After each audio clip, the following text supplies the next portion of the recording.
Hello, everyone. I'm John Viator, Director of the Biomedical Engineering Program, Chair of the Department of Engineering, and um, I'm here to help you decide why Duquesne Engineering might be a good place for you.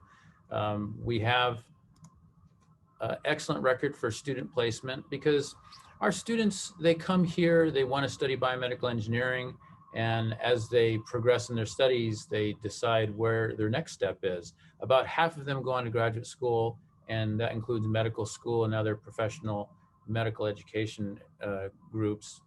And then about half go off to industry to work. We've done very well with our students placing into funded Ph.D. programs, including Harvard, MIT, Johns Hopkins, Notre Dame, Northeastern, certainly here, University of Pittsburgh, and other universities. We also have a master's program here at Duquesne, and many of our students affiliate with our master's program after completing their four-year bachelor's degree. So it's essentially in 5 years you can do the bachelor's and master's in biomedical engineering with us. Of those of our students who graduate and go on to work in industry, all are employed as engineers. We've had most of them work in the capacity as biomedical engineers, but many of them have switched disciplines into other areas. We have a graduate at the Timken company working in aerospace engineering. We had a graduate go on to Daedalus, which is a design firm, and that student was employed as a mechanical engineer working on biomedical devices.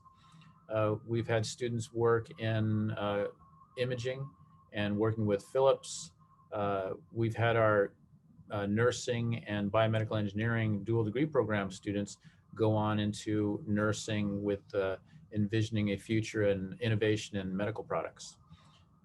We have a student who is with Johnson & Johnson over in California as a leadership program development engineer. So our students who go off to graduate and work in industry do very well. They're having fulfilling starts to their careers in engineering. And we have a few programs here. The basic one is our BS in Biomedical Engineering. It's 133 credits.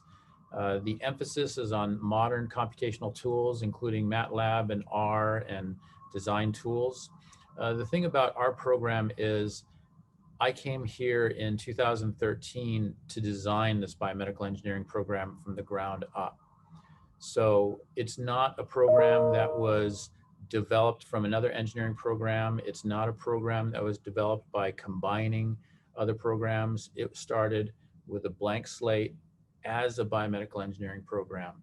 So because of that, my vision and the input from many of my colleagues to really make this an intense, useful, powerful education in biomedical engineering brought us to believe we need to emphasis on modern computational tools and also research. Every student here participates in research, at least 3 credits. Many of them do much more. Many of them work with summer internships, and we have abundant access to clinical resources at Duquesne University and with our partners at the University of Pittsburgh and elsewhere.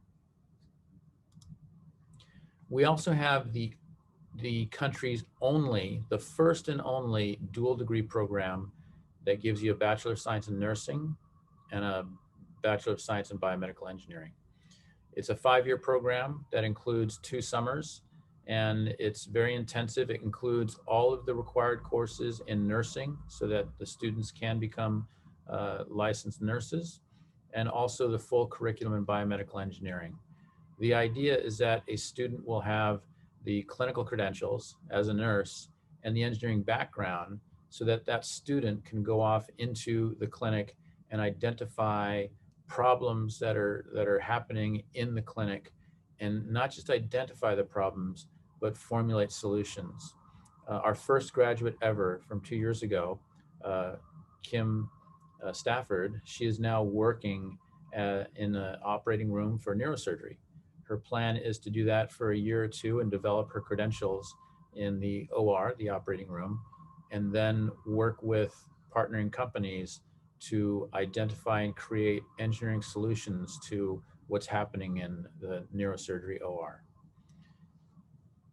We also have a BS in biomedical engineering and mathematics. Mathematics is a secondary major, and because our program is mathematically intensive, it only takes 4 additional mathematics courses to get the secondary major in math. If you wish, you can take 6 additional courses for a secondary major in applied mathematics. That includes a capstone project in the senior year. Either one of these is a great opportunity to build up your mathematical expertise, because the more mathematically sophisticated you are, the better an engineer you will be. You'll use mathematics and mathematical tools to work in your field of biomedical engineering, whether it's imaging or optics or cellular engineering or genetics. We also have a number of our students, about 10 or 15% of our students every year, who affiliate with pre-med. So those are students who want to go on to medical school after the bachelor's degree, but want to have that engineering background.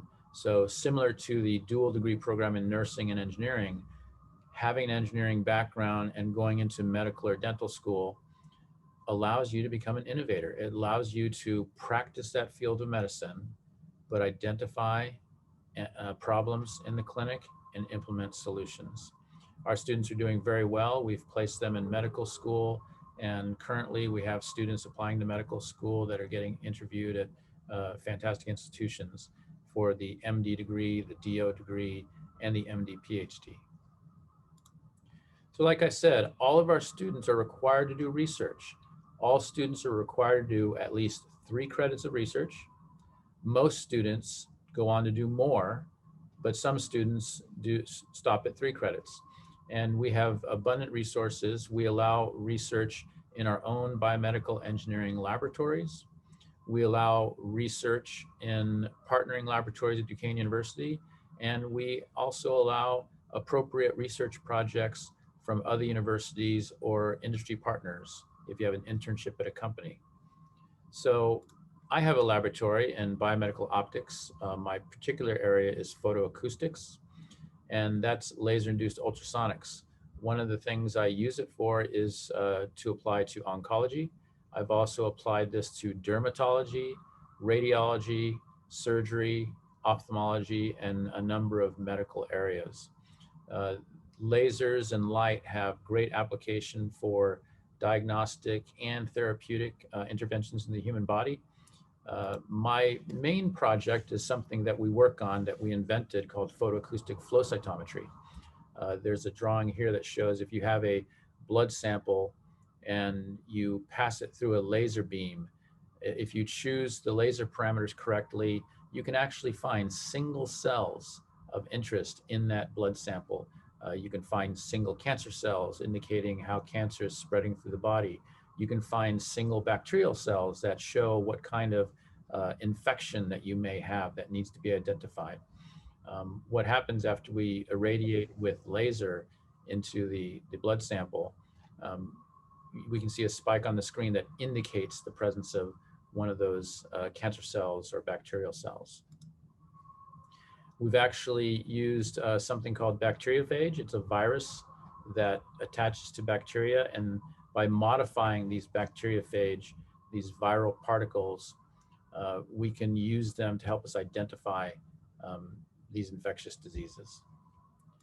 We have another professor here, Professor Melikan Tanieri, and he has a microfluidics and microdevices laboratory.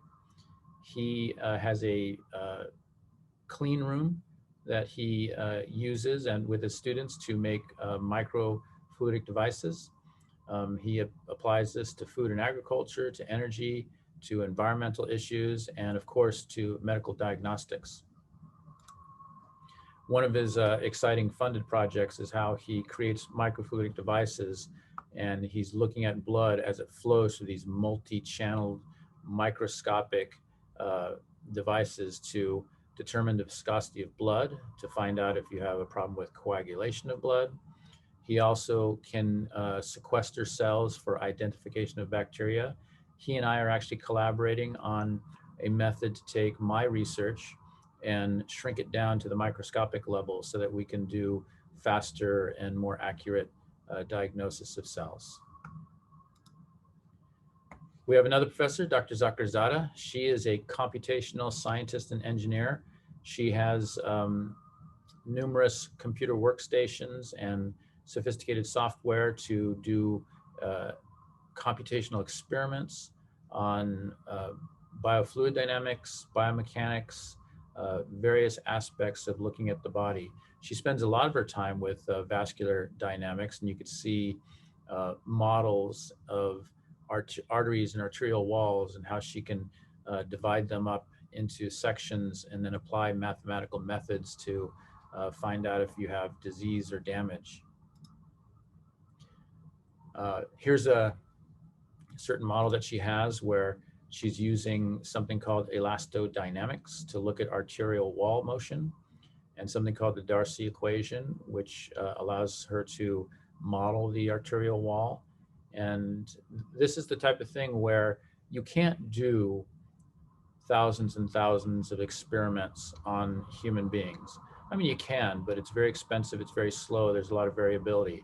But using the power of computation, she can do millions of experiments on different aspects of what's modeled in the human body. So if you are mathematically oriented, Dr. Zakarzadeh's lab is a great place to develop your applied mathematics to improve the human body using medical devices and understanding of the human body and disease. We also have Dr. Bin Yang. He is a professor here, and he has a laboratory where he uses biomedical optics. And one of his projects is something called structured polarized light imaging. You can see some of his images here where he uses this setup with a camera and a sample and mechanical methods to look at the mechanical structure, in this case of the eye, the sclera of the eye. He's used this method to look at neuro tissue for neuroimaging, and he has active collaborations with ophthalmology at the University of Pittsburgh to get these patient samples. Dr. Yang also has a project on corneal cross-linking. It's applied to a disease called keratoconus, and it's a progressive disease that impacts vision. And using his methods for imaging, he can determine how this disease is progressing. He has very, very sophisticated, very advanced methods for imaging using biomedical optics, particularly if you're talking about neuroimages, when you're looking at nerve tissues and such.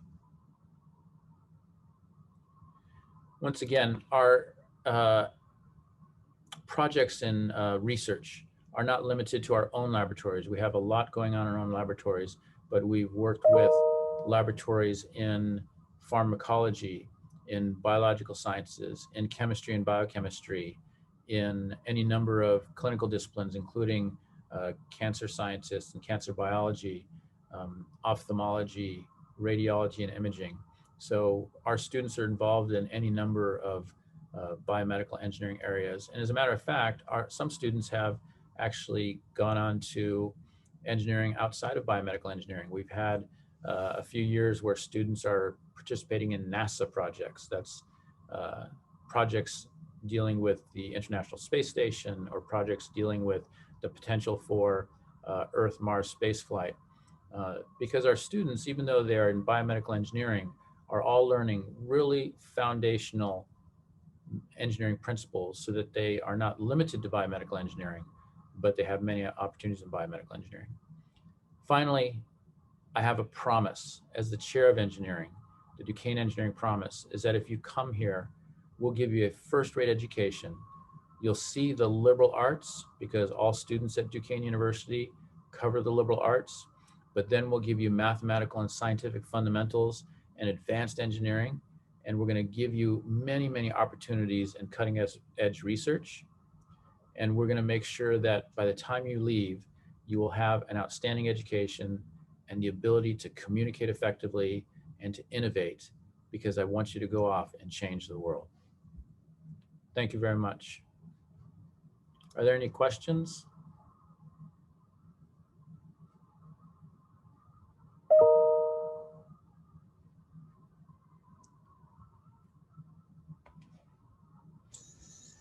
Well, thank you so much, Doctor, for this perfect presentation. And I know we have a couple of visitors right now. It's also being recorded for distribution. We have Emmanuel and Aaron. Any questions from you?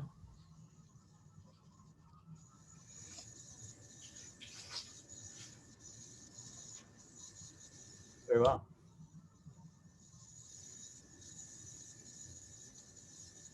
okay. If no one have questions, maybe we can just stop here. And thanks again to Dr. Viator for your time and your presentation. That's really helpful. And yeah, I definitely learned a lot. Thank you. Very good. Very good. My pleasure. I'm glad to present. And Aaron, Emmanuel, I hope if you do have questions, if you're considering coming to Duquesne, or anyone who's watching this presentation later on, please feel free to contact me. I'm very interested in supporting international students coming into this program. We've had many international students, and they always bring a great perspective and add to our culture in engineering here. Thank you very much. Thank you.